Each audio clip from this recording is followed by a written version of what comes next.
आस्था और श्रद्धा का समागम कुंभ मेला एक महत्वपूर्ण त्योहार है जो हर 12 वर्ष में आयोजित किया जाता है। कुंभ मेला 4 अलग अलग स्थानों पर आयोजित किया जाता है। उत्तराखंड के हरिद्वार, उत्तर प्रदेश के प्रयागराज, मध्य प्रदेश के उज्जैन और महाराष्ट्र के नासिक। कुंभ मेले में अनेक अनुष्ठान आयोजित किए जाते हैं, जिनमें से कुछ प्रमुख हैं। शाही स्नान, गंगा स्नान, यज्ञ और हवन, संतों और महंतों की सभाएं। कुंभ मेला एक महत्वपूर्ण सामाजिक आयोजन है जो लोगों को एक साथ लाता है। ये तो वो जानकारी है जो आप जानते हैं। आइए जाने कुछ ऐसे फैक्ट जो इस कुंभ मेले को और खास बनाते हैं। प्रयागराज में चल रहा कुंभ मेला अब अपने अंतिम चरण में पहुंच गया है। बसंत पंचमी के अमृत स्नान के अवसर पर लगभग 2 करोड़ लोगों ने संगम में स्नान किया।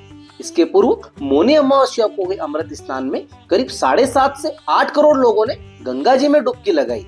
वैसे तो महाकुंभ की अवधि 26 फरवरी तक है, किंतु अंतिम अमृत स्नान माघी पूर्णिमा अर्थात 12 फरवरी को होगा और उसके बाद कुंभ से विट धीरे धीरे घटने लगेगी। कुंभ मेले में कल्पवास एक महत्वपूर्ण और पवित्र अनुष्ठान है। कल्पवास का अर्थ है 1 महीने का निवास या 1 महीने की तपस्या। कल्पवास में व्यक्ति 1 महीने के लिए कुंभ मेले के स्थल पर निवास करते हैं और आध्यात्मिक तपस्या और अनुष्ठानों में भाग लेते हैं। इस दौरान वे अपने दैनिक जीवन की गतिविधियों को छोड़ देते हैं और पूरी तरह से आध्यात्मिक अभ्यास में लीन हो जाते हैं।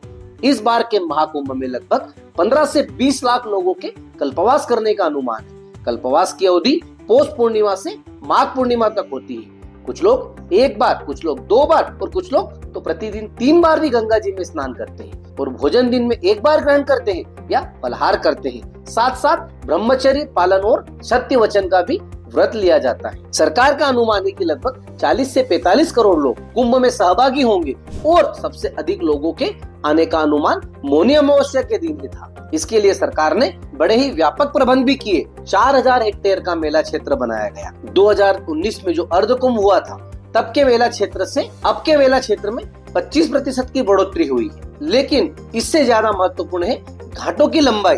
घाटों की लंबाई को 1.5 गुना किया गया। 2019 में घाट 8 किलोमीटर के थे, जबकि 2025 महाकुंभ के लिए 12 किलोमीटर लंबे घाट बनाए गए। इस तरह से रोडों की लंबाई भी बढ़ाई गई। मेला क्षेत्र के अंतर्गत 2019 में 300 किलोमीटर की रोड थी, जो कि 2025 में बढ़कर 450 किलोमीटर हो गई।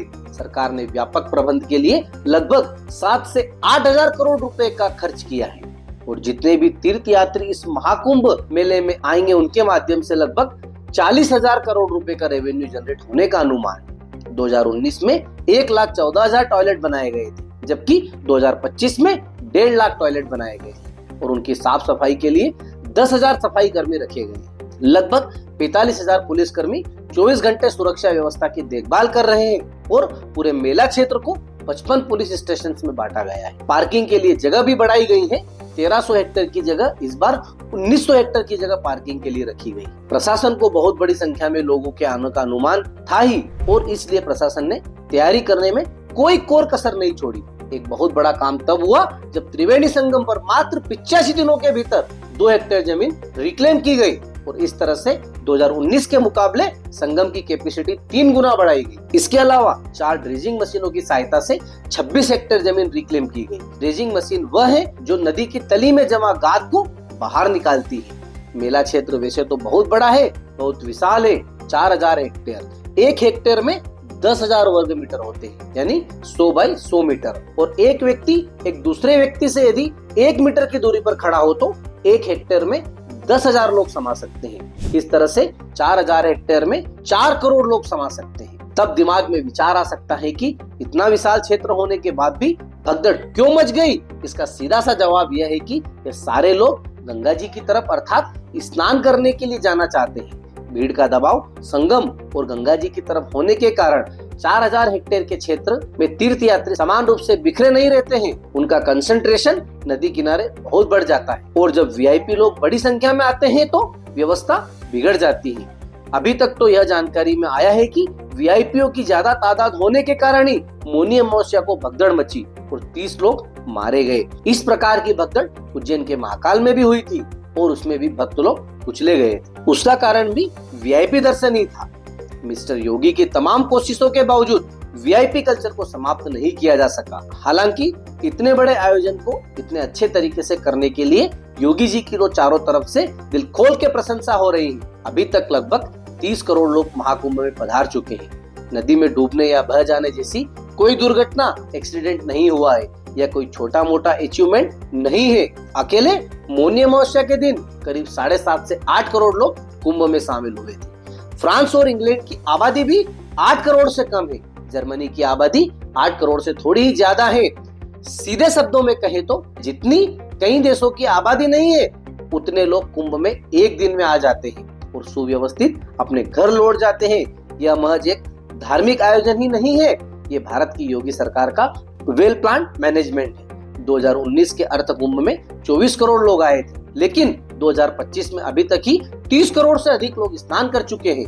इतनी बड़ी संख्या में लोगों के आवागमन के लिए रेलवे ने भी बहुत बड़ी तैयारी की थी। इंडियन रेलवे ने लगभग 360 ट्रेनें चलाई।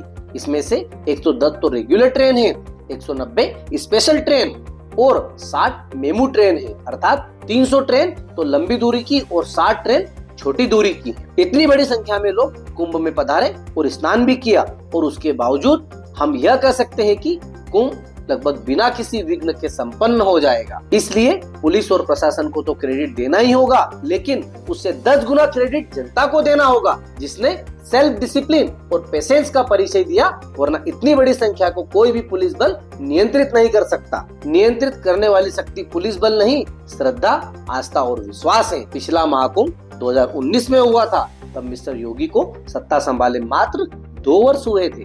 अब योगी जी को सत्ता संभाले हुए लगभग 8 साल हो चुके हैं। 2025 के महाकुंभ और उसमें आई हुई जनता और आने वाली जनता की संख्या मात्र आस्था का प्रतीक ही नहीं है, योगी आदित्यनाथ के प्रति विश्वास का भी प्रतीक है। और इसका प्रकटीकरण तब हो गया जब मौनी अमावस्या को ही भगदड़ के बाद मिस्टर योगी घायलों से मिलने पहुंचे।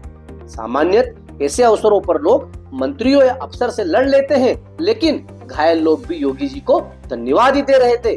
2025 के महाकुंभ की एक उपलब्धि या बदलाव यह भी माना जा सकता है कि कुंभ अब मात्र एक धार्मिक आयोजन ही नहीं, बल्कि भारत का सबसे प्रमुख सांस्कृतिक और राष्ट्रीय आयोजन बन गया है। जो उत्साह और गर्व लोग बाघा बॉर्डर या विवेकानंद रॉक मेमोरियल या अंडमान निकोबार के सेल्यूलर जेल में जाने में महसूस करते हैं, कुछ इसी प्रकार की भावना अब कुंभ भी जगा रहा। 26 फरवरी को महाशिवरात्रि है और उसी दिन कुंभ का औपचारिक समापन हो जाएगा। या तो आप कुंभ में स्नान कर चुके होंगे या जाने की योजना बना रहे होंगे। ऐसे और वीडियो को देखने के लिए हमारे चैनल को लाइक, शेयर और सब्सक्राइब करना ना भूलें।